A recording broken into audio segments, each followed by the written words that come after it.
Let's welcome Kerry to the stage. So, Kerry works from a lived experience perspective as a family member. Her interests lie in systems transformation. President of the Western Association for Mental Health, she is the board member of Psychosis Australia Trust, Helping Minds, Emerging Minds, and the chair of the National Family Carer and Kin Mental Health Peak. Mental Health Carers Australia. Wow, that's a lot. Yeah. Okay. She has worked in senior roles for the NDIA, the Western Australia Mental Health Commission, and as a carer consultant in both NGO and public mental health services. As an alumni of Harvard Kennedy School's implementing public policy program, she is a graduate of Boston's University Global Leadership Institute's recovery class of 2013 and returned last year from a Churchill Scholarship investigating international rights based contemporary approaches to mental health that recognize the integral role of families in mental health. She served 3 terms as a National Mental Health Commissioner from 2018 to 2024. So I think I can speak on behalf of all of us and say we're excited to have you with us this afternoon. Thanks very much for that. That was lovely. I feel welcomed, and I'm so happy to be here. I feel very, very privileged. As Louise said this morning, when you are given a bit of a platform, you're always very, very conscious of who's not here instead of you, and you do feel a bit of pressure to make sure that any time we have with a talking stick, that it's something that has impact and will move the movement and move the cause along. So I will get started. I just wanted to firstly say a big thank you to Amanda and the team, as well as Jorgen and Irene's teams that they're leading, and of course feel very privileged to be invited over from Western Australia to what I consider to be quite an incubator of the lived experience workforces here in Queensland. There is so much wonderful work going on, of course, led particularly by the work of Helena and Louise, but also a shout out to Viv from Peachtree and all of the other hotspots of innovation and incubation that are really helping the rest of Australia move beyond what I'm calling performative. And you definitely have heard the call from other speakers today to be very authentic in what we do. And I'll be deliberately talking today a lot about context. There'll be a lot of other work over the next day and a half around the detail and the how and what is the lived experience. I just wanted to talk a little bit about my interest in the system into which the lived experience workforces are landing, because everything else pretty much in the system is not lived experience, and it's an incredible burden on us to hold that responsibility for change. It shouldn't be, but I haven't yet seen signals from government that any other part of the system, other than one tiny emergent part of a workforce component of the system, is doing that significant work. So I am coming at it from a system transformation lens. Okay, the other thing I wanted to just highlight is, as always, my positionality on this. I've got quite a habit now of trying to surface assumptions that sit behind everything that we say. And so, of course, I acknowledge that we are on the land of the Gubbi Gubbi people, and I pay my respects to First Nations people across Australia. I, of course, always reference and talk about the shoulders of the giants, and I will talk about them during this session because part of that authenticity is about retaining connection to the roots of the movement. I will talk about co-option and backlash later, but having that connection through to the giants and their shoulders that we stand on, including people who are not here today, is critically important. And of course, the other thing that I do is surface that I always talk from a lived experience as a family member, and a privileged white one at that. I got quite a shock, I think, when, as a consequence of our experiences, I came into the system having a little bit of a professional background. And very, very, I think you have to be a little bit entitled to have an opinion in this system. It got quite a shock, I think. I really did think from a change management perspective, it was as simple as people within the system hearing the service user specifications for a system. That for a system to be work and be fit for purpose, all it needed was for people who use the service and the systems to articulate what they needed. Then that would drive a reform process. That didn't happen. So that was quite a shock to my privilege as much as anything. And of course, I'm she, her. So I know that I carry a lot of this privilege.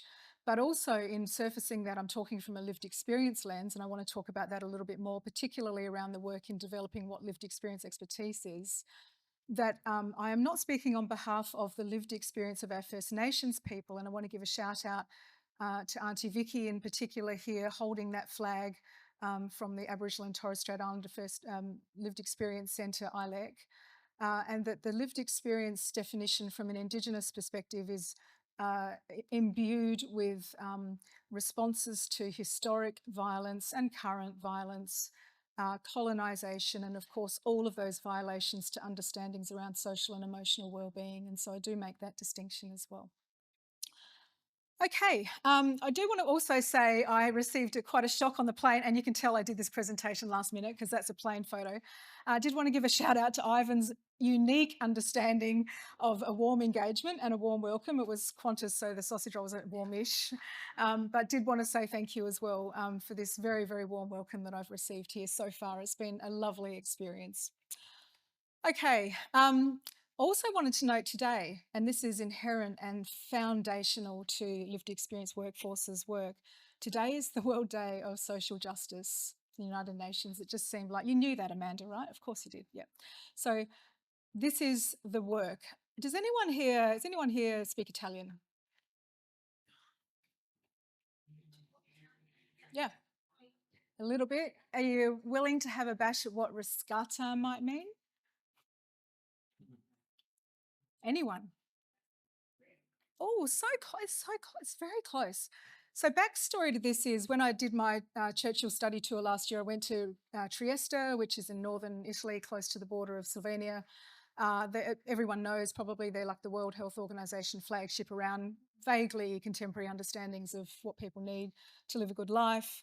Got shown around, got to understand a lot of the system, how they came to be where they are. Mind you, there's a right-wing government, so a lot of the reforms are being rolled back, and I was taken to Gorizia, which is a little bit under the radar because of the changes that a new right-wing government are making.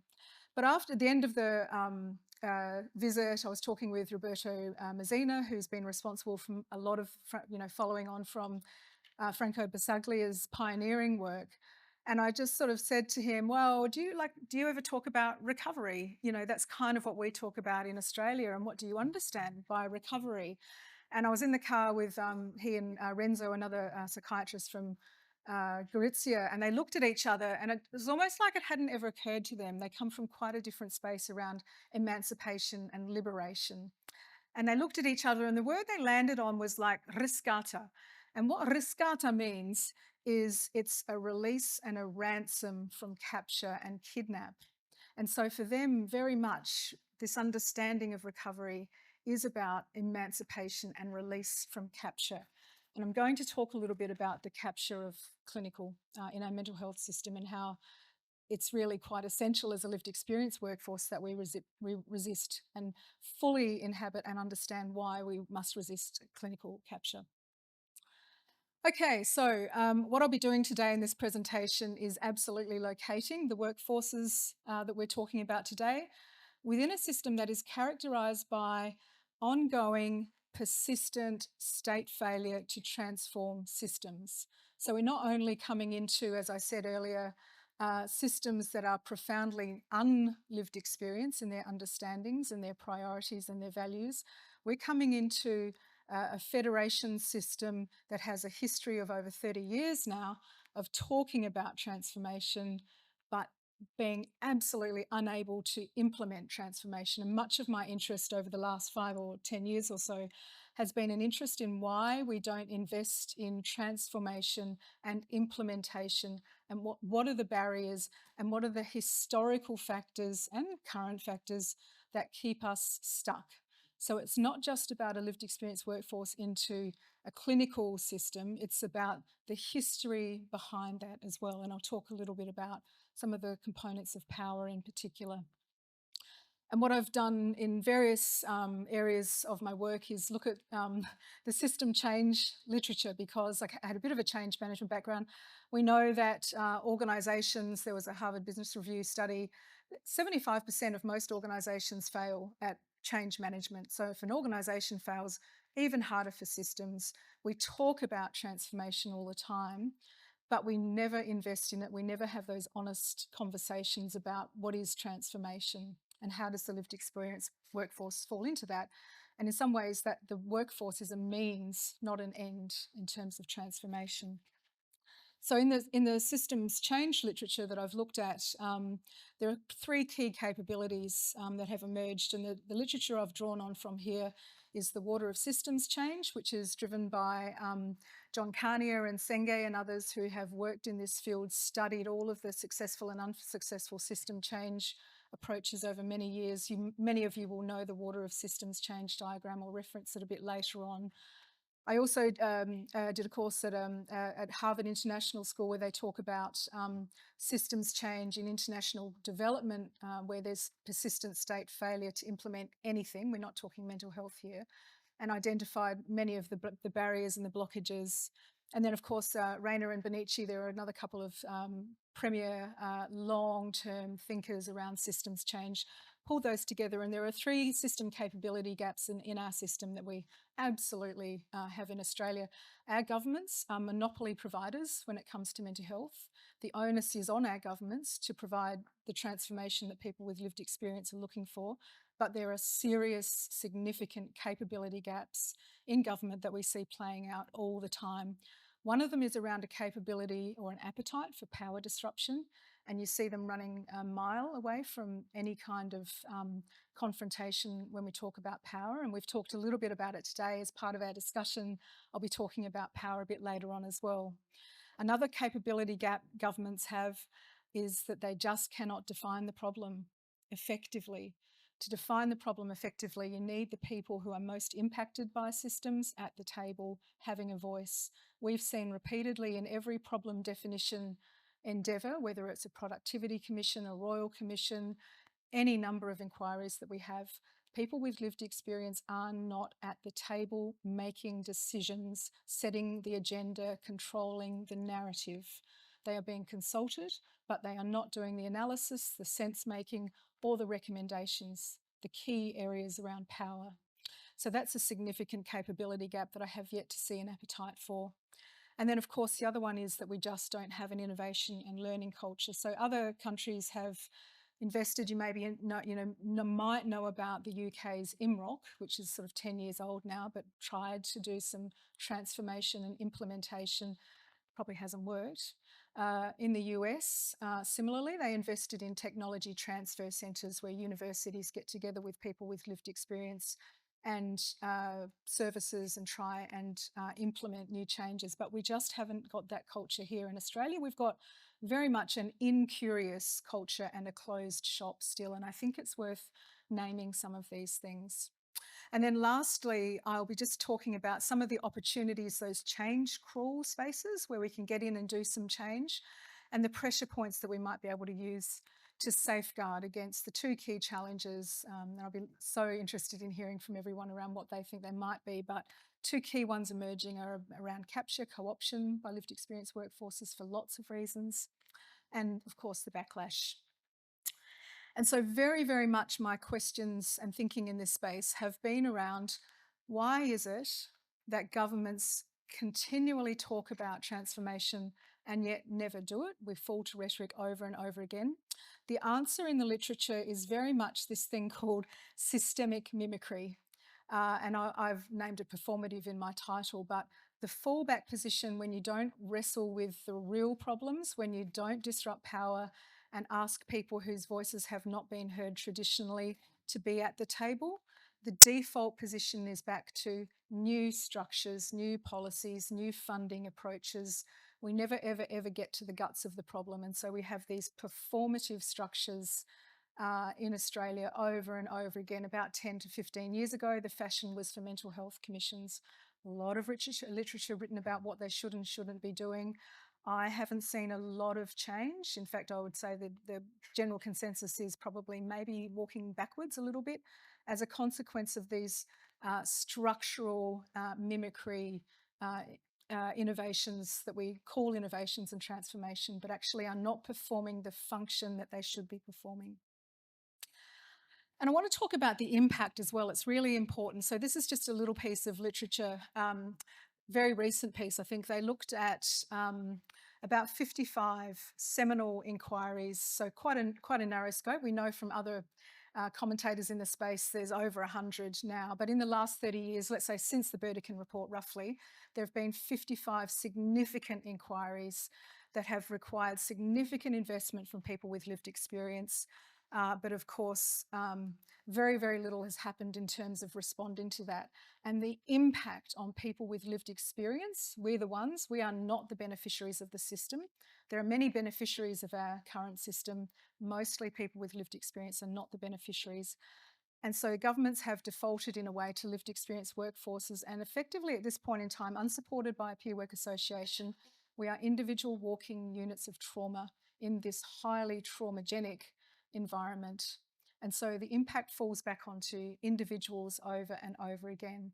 And when we're talking about power, which is what we're talking about, and I'll talk about that a bit later on as well, most people, and I've used the word trauma, I'm not a fan of the word trauma in that it deflects our attention away from the violence that is visited that causes the trauma.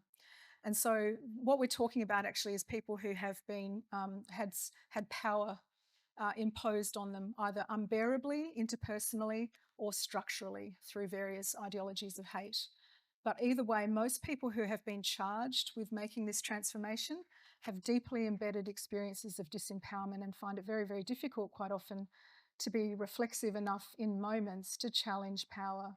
And there's lots of issues around, I think, training for people in understanding how to take power. And I'll come back to that a bit later on as well.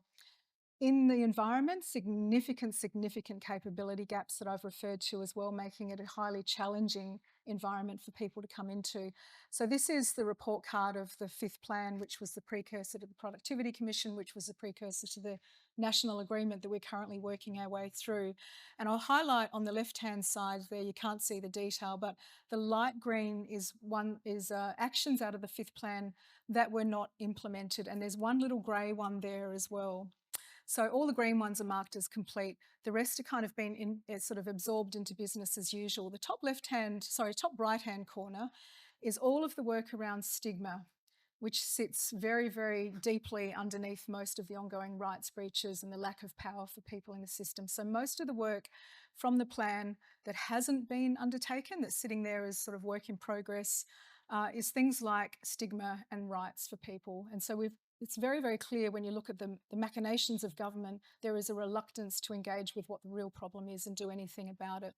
The grey area I just want to highlight because it always really irritates me in terms of our reporting around these things. This was an action that was, I think, 27, that was supposed to be the rollout of quality rights, the World Health Organization free training for systems and service providers. And mandated to be rolled out within every jurisdiction, including the Commonwealth, was not rolled out in any jurisdiction or the Commonwealth, was reported as complete. And so we have this significant gap in our quality and assurance and regulation component as well around changing the system from a systemic perspective, putting the onus yet again back onto people with lived experience. Another challenge that I'm seeing is co-option. I think if anyone was in the earlier power workshop with Simon this morning, he mentioned this kind of co-option and capture of key terms, including lived experience. And I'm seeing the word transformation now used repeatedly and loosely. So this is a very, very recent article talking about system transformation. We need to do the whole big structural roots and branch thing. But the way forward was identified as being about digital or digitisation of services. And again, we're just that narrative control around what constitutes transformation. And again, then the burden back onto lived experience workforces. And this is in a context, this is from the National Mental Health Commission's report card that really highlights, actually, this is not a system that has demonstrated itself to be effective. So we have very little data around efficacy, impact. I did a word search just before this speech that human rights is not mentioned once. Rights is mentioned twice in the context of consumer rights, and that we don't have any data around to what extent systems uphold rights. And for the first time, really, there's an indication from families and carers as well that we don't measure. There's no data to measure the impact and the outcomes for families. And so this is the Waters of Systems Change model that I've just done a very, very quick and dirty look at around if we actually want transformational change, if that's what we're talking about, we just kind of dance around the top all the time and do those two top layers, really. The Victoria Royal Commission recommendations made lots of recommendations around the top layer, some around the second, none around challenging the mental models. That only allusion to it really is the introduction of the lived experience workforce. Similarly, the NDIS review. Similarly, I was privy to a lot of the submissions for PHNs and the Productivity Commission. Again, they just kind of tweak the edges. They never dive into these mental models. And when I'm talking about mental models, I think we need to be really specific. What is the content? What are we talking about here? And so the mental models that characterise our health system, and this is a study of many systems in Australia, absolutely drenched in these ideologies around neoliberalism, sexism, racism, and so on. And of course, probably all encapsulated in what we would loosely call the medical model. And so when I went on my overseas study, I very deliberately didn't medicalise my study. I started it symbolically on the 75th anniversary of the Declaration of Human Rights, went to the World Health Organization, the Office of the High Commissioner of Human Rights. And Geneva has this amazing museum to Reformation. And I thought, well, these Europeans probably know something about reform, but it was closed symbolically. But and the statue is lovely. It's the first thing that when you go into the World Health Organization, you see it, and it's a testament to family. And by family, when I talk family, I'm talking the people who are interconnected, who love, who matter, biology, choice. I'm talking about that group of people. Okay, you won't see this that well, but the slides will be distributed after. And what I'm really hoping is that as a lived experience workforce, we start to understand the concept of distress from a lived experience perspective. And so I've done a bit of work pulling apart from a family perspective what might be needed. So when we talk about clinical and medical understandings, what are the assumptions that sit underneath that language? So from a clinical perspective, it's largely context blind. From a lived experience perspective, it's all about context. And that's such a radical paradigm shift that I think we all need to get our heads around in terms of understanding the slow trajectory of rhetoric between the medical model and, again, loose language, the personal recovery understanding, and then, of course, recovery of citizenship and relational recovery. That's the literacy and the clarity that I think we need as lived experience workforces. And I said I'd come back to the giants and the shoulders of giants. And I want to highlight, because we're talking about knowledge here, we're not talking about tweaking the colours of the rooms in a particular inpatient ward. We're talking about the guts and the basis for authorisation and power in this system that we call knowledge. This goes back to 1972. I first saw this in Boston in 2013 when Steve Harrington very excitedly raised the first ever National Association for Peer Supporters manual, and this was on the cover. And it represents, of course, a thrashing fish that to most people, all they see is the thrashing and the crazy behaviour. They don't see the hook. People with lived experience back in 1972 had a very clear understanding around the nature of distress, that it wasn't a chemical imbalance, that it wasn't about some K10 assessment, it was about what was happening to them or what had happened to them, not what was wrong with them.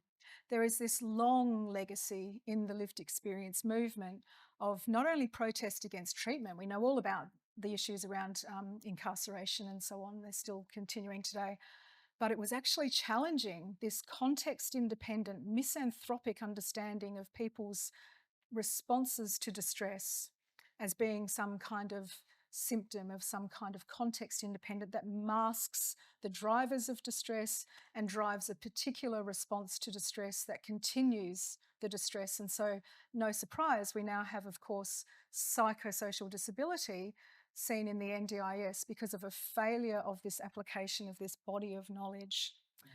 And this has been picked up, of course, in recent years by the United Nations and the World Health Organization. There's a launch coming up in a month or two from the World Health Organization around new strategy and policy approaches, very much picked up in the language from Danius Puris, the Special Rapporteur. These foundational paradigm shifts to reflect lived experience and understandings of what the problems are. This is another beautiful quote from one of my favourite papers on relational recovery, talking about how profoundly Western these understandings are.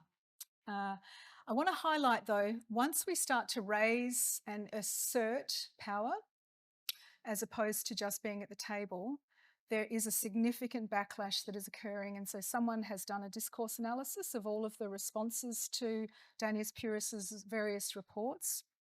And you'll see there on the left-hand side the key themes that have emerged, which is quite a savage and strong backlash that we need to be aware of and literate about to work closely with people in allyship. And I think there's a key gap there in terms of the knowledge that we need for both service providers and people within the system. But understanding that this is not some neutral system reform piece of work, it's a highly emotive, highly political system that we're working with. And when I talk about system, this is the current state and the importance of honing in on knowledge and that thrashing fish. A current system, absolutely the assumptions around it are that there is something wrong with people, and that is reified through the DSM, through the K10, through the National Service Planning Framework tool, through the 99% clinical workforce at the moment. But that drives everything else in the system, including our profoundly rights-resistant, carceral at its core, legislative framework that we still use as an excuse to drive innovation to provide alternatives for people.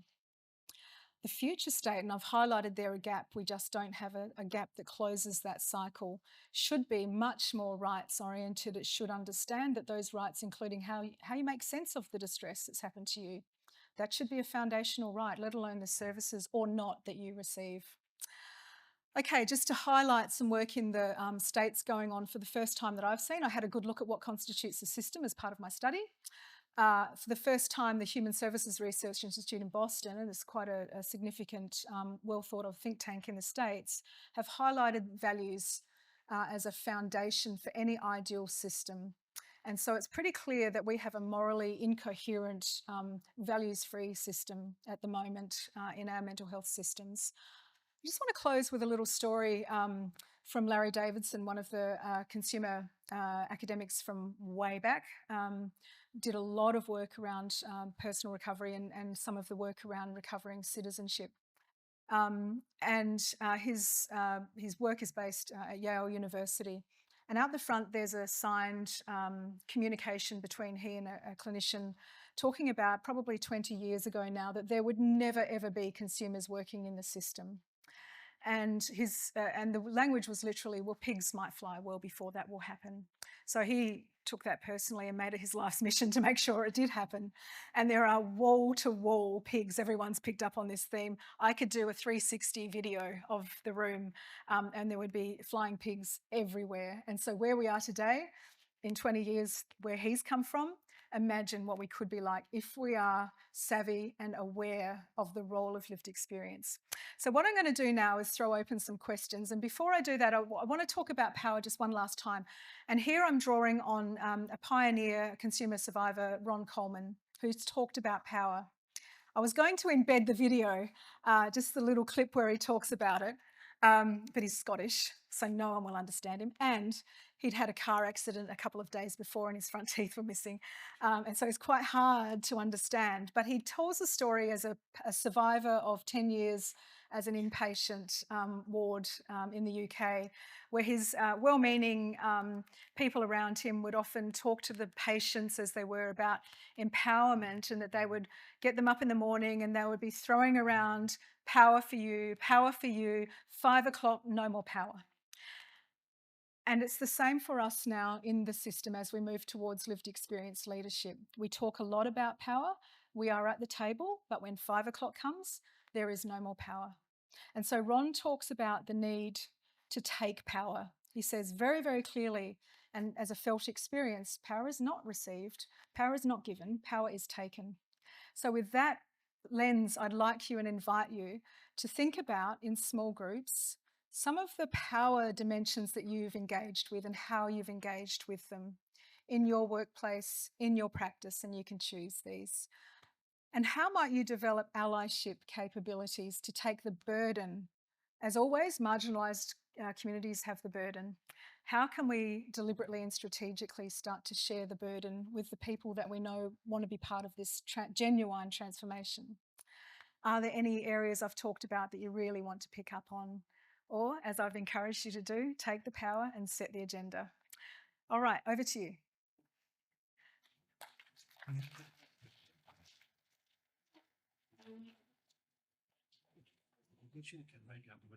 Yeah.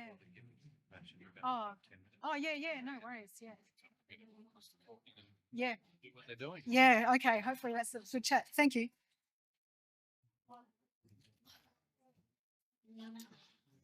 Okay, everybody, we have a challenge.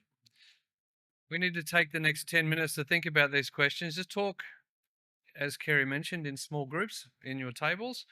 And then in about 10 minutes time, we'll bring Kerry back up onto the stage and have her finish off the afternoon for us. Thank you.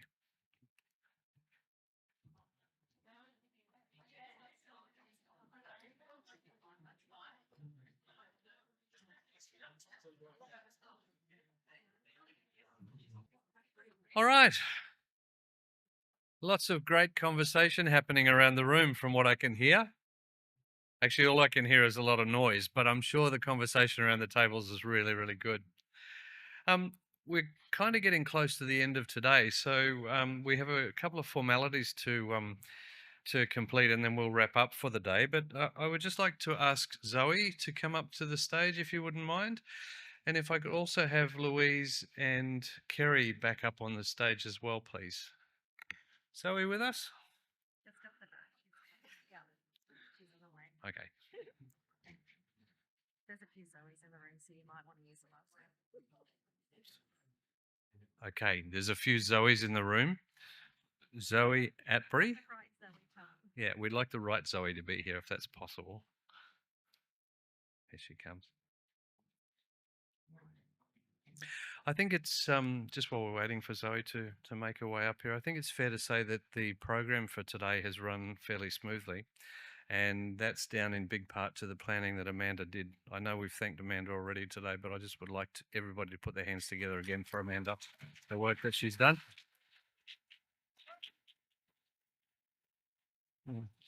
And I certainly hope that everybody has found today really informative. So just on that note, I would like to ask Zoe to present some thank you gifts to both Kerry and to Louise.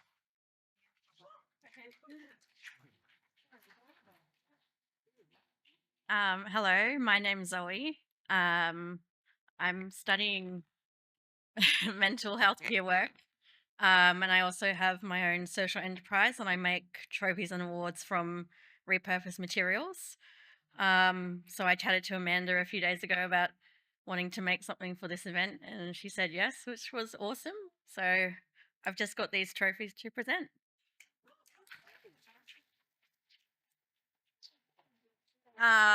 This one's for Kerry. Okay, thank you.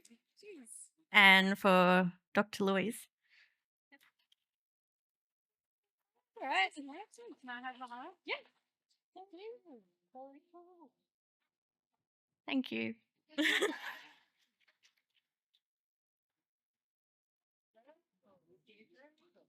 Wonderful. Okay, as we come towards the end of day one, um, a few thoughts. How's everyone feeling? I am In my body and in my mind, definitely close to tapping out. I did not book dinner tonight, and I'm very grateful for that.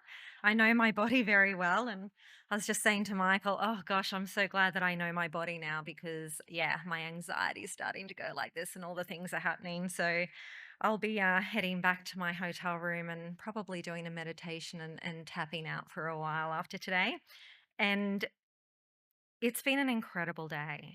I mean, can we just give all of our presenters and, of course, all of our volunteers like a really big round of applause? Yeah.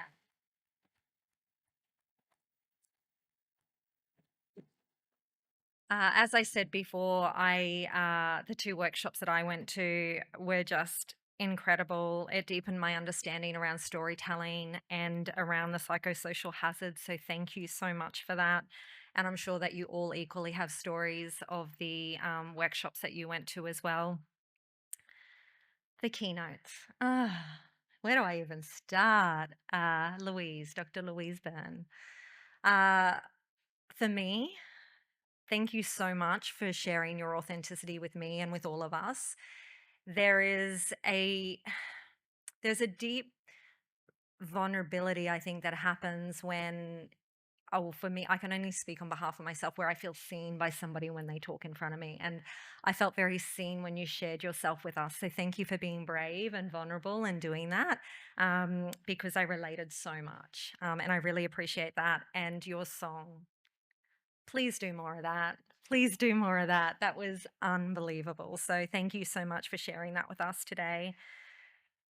And Kerry, I wrote down this quote as you were talking because it just spoke volumes to me. Lived experience workforce is a means, not an end in transformation and systems change. Yeah. I mean, I think that sums up your whole speech in one quote. So thank you so much. I am just very grateful for all of it. Now, I'm just going to go through a few formalities as we do come to the close of the day. I do have some notes here. So for those attending the dinner, which clearly is not me, but for those that are attending the dinner, there is an hour between now and 5:30, so it will be in the back hall. But what we need to do is when we do wrap up today, we need to come out of this room. If you want to stay, you're welcome to stay in the courtyard, or you can obviously go and enjoy the hour to do something else. We will then come back inside to Hall 1 at 5:30. Uh, there is a registration desk outside, so if you are coming to the dinner, you do need to go to the registration desk and make sure that you are registered to attend. If there is anybody who has changed their mind, and there have been a few, that's okay. Please go and see Amanda at the registration desk, and she might be able to repurpose your ticket. There are some people that are maybe feeling like they would like to opt out, and there are some that are feeling like they would like to opt in. So please go see Amanda, the same registration desk just outside. Oh, what else is in my notes here? Oh, and tomorrow morning, when we all come back together tomorrow morning, we do have to go back to the registration desk again, just so that Amanda knows that we're here. So, Amanda. Yeah. Amanda will be rocking in a corner somewhere having a glass of something tonight. And I think that's all I've got in my notes. So is there anything that you would like to add to the end? No, Michael? Anything that you would like to add, Amanda? Nope. Okay. Thank you so much, everybody. Enjoy your night, whatever you do. Thank you for an amazing day, and we'll see you all tomorrow.